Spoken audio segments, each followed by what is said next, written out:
আগামী মাসে 9, 11, 14 অর্থাৎ জুন মাসের এই 3টা ডেটে বাংলাদেশ দল অস্ট্রেলিয়ার মুখোমুখি হবে ওয়ানডে সিরিজে। টি-20-র আলাপটা পরে করব, সেটা পরে চট্টগ্রামে অনুষ্ঠিত হবে। হোম অফ ক্রিকেটে যে ওডিআই সিরিজটা শুরু হবে, সেই সিরিজে বাংলাদেশ যদি ভালো কিছু করে ফেলে, এবং সেই করার সম্ভাবনা প্রবল, এটা বাংলাদেশের ওয়ানডে ফরম্যাটের সাফল্যের ইতিহাসে আমার কাছে মনে হয় যে কোনো প্রিভিয়াস অ্যাচিভমেন্টকে ছাড়িয়ে যাবে।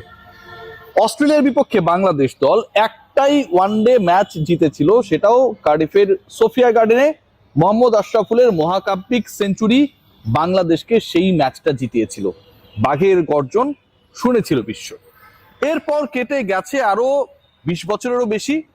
অস্ট্রেলিয়া অলমোস্ট তাদের ফুল পাওয়ার টিম নিয়ে বাংলাদেশে আসছে, এবং এই পাওয়ারফুল টিমের এগেনস্টে বাংলাদেশ যখন মাঠে নামবে, তার আগে সবশেষ 3টা ওডিআই সিরিজে বাংলাদেশ জয়ী। বাংলাদেশ উইন্ডিজের এগেনস্টে জিতেছে, পাকিস্তানের এগেনস্টে জিতেছে, এবং নিউজিল্যান্ডের বিপক্ষে জিতে তাদের র্যাঙ্কিং এবং আত্মবিশ্বাস দুটাকেই টিকে তুলেছে। অস্ট্রেলিয়ার বিপক্ষে বাংলাদেশ কেমন করবে? কন্টেস্ট হবে। বাংলাদেশ জেতার সম্ভাবনা যথেষ্ট রয়েছে প্রিভিয়াস যে কোনো সময়ের থেকে। তার থেকে বেশি আলোচনায় যে বাংলাদেশের 11, বাংলাদেশের স্কোয়াড কেমন হবে।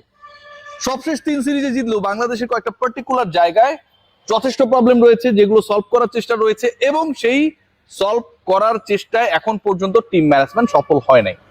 যখন এই সমাধানের চেষ্টা, ঠিক সেই সমাধানের আগ মুহূর্তে বাংলাদেশ দল নতুন একটা সমস্যায় পড়েছে। এন্ড ভেরি ট্রু, সেই সমস্যাটা হচ্ছে নিজেদের মধ্যে।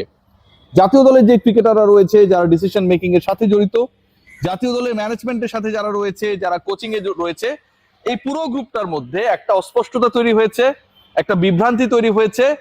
কিছু ক্রিকেটার তাদের ব্যাটিং পজিশন চেঞ্জ করা নিয়ে অসন্তুষ্ট হয়েছে, আবার কেউ কেউ যে কোনো প্রয়োজনে, দলের প্রয়োজনে যে কোনো পজিশনে ব্যাট করতে চায়। এই যে ঘটনাটা ঘটেছে, এটা মূলত ঘটেছে নাম্বার 6 এর যে আমি ডিসকাশনটা করেছিলাম গতকালকে, ওই 6 নাম্বার পজিশনের প্রপার অথবা 6 নাম্বার পজিশনের জন্য কোন দক্ষ ক্রিকেটার এখন পর্যন্ত বাংলাদেশ ক্রিকেট দল এনশিওর করতে পারে নাই। একটা সময় আমরা দেখতাম যে ওই পজিশনটায় মাহমুদুল্লাহ রিয়াদরা খেলতেন, মুশফিকুর রহিম যখন খেলেছিলেন 6 নম্বরে খেলেছিলেন, জাকের আলী অনেককে আমরা দেখেছিলাম যে ওরকম একটা ফিনিশিং রোলে বিভিন্ন সময় খেলেছেন। বাট এই 3 জন ক্রিকেটার, জাকের, মুশফিক, মাহমুদুল্লাহ, তারা যখন ওয়ানডে দলের বাইরে অথবা কেউ কেউ খেলছেন না, অথবা কেউ কেউ অবসর নিয়েছেন, নাম্বার 6 এর রিপ্লেসমেন্ট বাংলাদেশ দল পায় নাই। এবং এই ক্রাইসিসটা এমন পর্যায়ে চলে গেছে, জাতীয় দলে যেই ক্রিকেটাররা খেলেন, যারা পারফর্মার, যারা লিডারশিপ রোলে রয়েছে, লিডারশিপ মানে শুধু মাঠের লিডারশিপ না, রান করার লিডারশিপ, দায়িত্বের লিডারশিপ, পারফরমেন্সের লিডারশিপ, তাদের মধ্যে একটা ক্যাচার লেগে গেছে, অস্পষ্টতা তৈরি হয়েছে, বিভেদ তৈরি হয়েছে।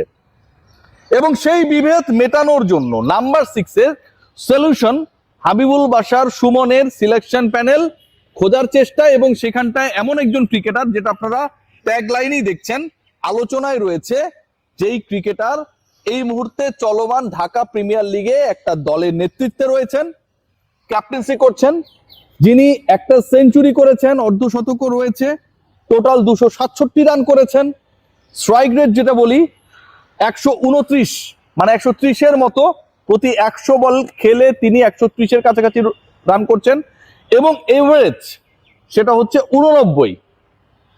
5টা ইনিংসে ব্যাট করে 2টাতে মাত্র আউট হয়েছেন, এভারেজ 89, স্ট্রাইক রেট 129। আপনি নাম্বার 6 এর জন্য যেরকম ক্রিকেটার চান, ঢাকা প্রিমিয়ার লিগ থেকে আপনি যদি কাউকে সার্চ করতে চান, খেলাতে চান, চুজ করে ওই পজিশনে নিতে চান, তাহলে he is the perfect one.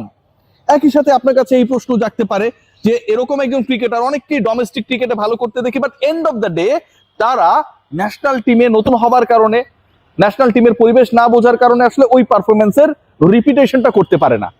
সেই ক্ষেত্রে ওই ক্রিকেটারের ঝুলিতে রয়েছে ইন্টারন্যাশনাল ক্রিকেট খেলার এক্সপেরিয়েন্স। বাংলাদেশ দল টিম ম্যানেজমেন্ট এই মুহূর্তে মোসাদ্দেক হোসেন সৈকতকে নিয়ে যথেষ্ট আশাবাদী আলোচনায় রয়েছে, এবং বাংলাদেশের নেক্সট অস্ট্রেলিয়ার বিপক্ষে সিরিজে মোসাদ্দেক সৈকত, আমার কাছে মনে হয় অন্য কোনো ইস্যুস না থাকলে এই ইস্যুগুলো নিয়ে আমি আলোচনায় আসবো, জাতীয় দলের ডাক পাওয়াটা সময়ের ব্যাপার। আপনি নাম্বার 6 এর কাছ থেকে কি এক্সপেক্ট করবেন? ওইখানে আপনার এক্সপেকটেশনটা থাকবে এমন একজন ক্রিকেটার যিনি দ্রুত রান তুলতে পারেন, 129 স্ট্রাইক রেটে ব্যাট করা, ওয়ান ডেতে দ্রুত রান তুলতে পারেন। এই যে উপমাটা আমি ব্যবহার করলাম, সেটার সাথে অনেক বেশি সাদৃশ্যপূর্ণ। তার কাছ থেকে এক্সপেকটেশন কি? তিনি অপরাজিত থাকবেন, যেহেতু তার 267 রান এবং 90 এভারেজে সেই রানটা করেছেন, 89-90, তার মানে সেই কাজটা তিনি সাকসেসফুলি করছেন। ধরেন আপনি ওই পজিশনে কাউকে খেলাবেন, কিন্তু আপনার রান গেটারদের মধ্যে যারা রয়েছে, আলোচনায় যারা রয়েছে, তারা এই ডোমেস্টিক ক্রিকেটে ব্যাট করেছে 3-4-এ, আপনি নিশ্চয়ই তাকে 6-এর জন্য চুজ করবেন না। মোসাদ্দেক সৈকত আবাহনীর হয়ে ওই লোয়ার মিডল অর্ডার পজিশনটাতেই ব্যাট করছেন। এর সাথে এবারে ঢাকা প্রিমিয়ার লিগে এবং বাংলাদেশের লিস্টে ক্রিকেটের হিস্ট্রিতে জয়েন্টলি দ্রুততম সেঞ্চুরিটাও মোসাদ্দেক হোসেন সৈকত এর মধ্যে করে ফেলেছেন। Fastest century in list A cricket for any Bangladeshi cricketer, সেটাও তিনি করে ফেলেছেন, এবং সেটা 49 বলে। মোসাদ্দেক সৈকতের সেঞ্চুরিটা হয়েছে 49 বলে। 50 বলে 101 রান করা ওই ইনিংসটা তাকে নতুন করে আলোচনায় রেখেছিল, এবং এরপরে বাকি ম্যাচেস, বাকি যে 4টা ইনিংস তিনি খেলেছেন, সেখানটাও আরো 168 রান 67 রান অ্যাড করেছেন। সো মোসাদ্দেক সৈকতকে নিয়ে ইস্যুটা কি? আমি বললাম না যে অন্য কোনো ইস্যুস না থাকলে সৈকতকে বা সৈকতের দলভুক্ত হওয়া নিয়ে আসলে কোনো ডিবেটের সুযোগ নেই। ইস্যুটা হচ্ছে ফিক্সিং এ জড়িত, ফিক্সিং সন্দেহের তালিকায় থাকা ক্রিকেটারদের একটা তালিকা আমরা দেখেছিলাম আমিনুল ইসলাম বুলবুলের ক্রিকেট বোর্ড। ইফতেখার রহমান মিঠু যখন সদস্য সচিব ছিলেন, বুলবুল সাহেব নিজে যখন বিপিএল এর গভর্নিং কাউন্সিল সেটার দায়িত্বে ছিলেন, তখন বাংলাদেশের 7 ক্রিকেটারকে বিপিএল খেলা থেকে বঞ্চিত করা হয় স্পেসিফিক এলিগেশন ছাড়া। সেই এলিগেশনটা আমরা সবাই জানতে চেয়েছিলাম। বিজয় মোসাদ্দেক সেখানকার 2টা গুরুত্বপূর্ণ বড় নাম, এবং তারা আসলে কোন কারণে বাদ পড়ছেন সন্দেহ তো আপনিও করতে পারেন আরেকজনকে, তাই বলে কি তাকে খেলতে দেওয়া হবে নাকি না? কিন্তু শেষ পর্যন্ত আমরা স্পেসিফিক এলিগেশনস গুলো পাই নাই, কিন্তু তাদেরকে বঞ্চিত করা হয়। যেহেতু পাই নাই স্পেসিফিক এলিগেশন, তাদের খেলতে না দেওয়াটা ডেফিনেটলি তাদের বঞ্চিত করা।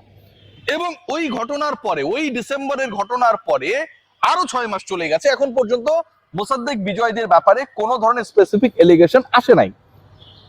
এই সময়ের মধ্যে তারা অন্য ডোমেস্টিক ক্রিকেটে খেলছেন, পারফর্ম করছেন। ঢাকা প্রিমিয়ার লিগে মোসাদ্দেকের পারফরমেন্স আমি বললাম, এবং জাতীয় দলে ঢোকার জন্য যে পারফরমেন্সটা দরকার, যে স্টাইলে খেলা দরকার, সেই কাজটাই তিনি করছেন। 129 strike rate, 267 run, 89 average, quickest century, এত কিছু করার পরেও মোসাদ্দেক হোসেন সৈকতের জাতীয় দলে ঢোকার ক্ষেত্রে ওই একটা জায়গায় বাধা হয়ে রয়েছে, যেটা আমি আপনাদের বললাম, যে বাংলাদেশ ক্রিকেট বোর্ড এবং বিপিএল গভর্নিং কাউন্সিল সেই সময় যে কাজটা করেছিল, নট দিস বোর্ড, সেখানকার ক্লিয়ারেন্স, সেটা যদি হয়ে যায়, Mosaddek is going to be a very vital and effective part of the national team. জাতীয় দলে এই মুহূর্তে নাম্বার 6 এর সংকট, আফিফ হোসেন ধ্রুবকে দিয়ে সেটা করা সম্ভব হয় নাই। পরবর্তী সময়ে তাওহিদ হৃদয়কে নাম্বার 6 এ নামিয়ে দেওয়া হয়েছে, হুইচ ইজ, আমিও মনে করি যেটা ইনজাস্টিস, দরকার নেই, নাম্বার 6 এর ক্রিকেটার তিনি না। এবং এটার কারণে সৌম্য সরকারকে 3-এ খেলানো হয়েছে। সৌম্য সরকারকে 3-এ খেলানোর জন্য নাজমুল হোসেন শান্ত দীর্ঘ সময় 3-এ খেলা, তিনি 4-এ নেমে গেছেন। লিটন কুমার দাস 5-এ নেমে গেছেন, তাওহিদ হৃদয় 6 চলে গেছেন। অনেকে ম্যাসাকার সিচুয়েশন হয়েছে সবশেষ সিরিজে। বাংলাদেশ ওই সিরিজটা যদি জিততে না পারতো, খোদা না করুক, তাহলে কিন্তু এটা একটা ভয়াবহ ডিসকাশনের পয়েন্ট হতো তামিম ইকবালের ক্রিকেট বোর্ড, এবং একই সাথে টানা 3টা ওয়ানডে সিরিজ জেতা দলটা definitely will search for number 6, and Mosaddek Saiqol, according to his performance in the playing style right now, he is the proper candidate for this. মুশফিককে নিয়ে অনেক আলোচনা অনেক সময় হয়েছে, হবে, but the point is that Mushfiq is not eager to play for Bangladesh in ODI format. সবাই ভালো থাকবেন, টেক কেয়ার।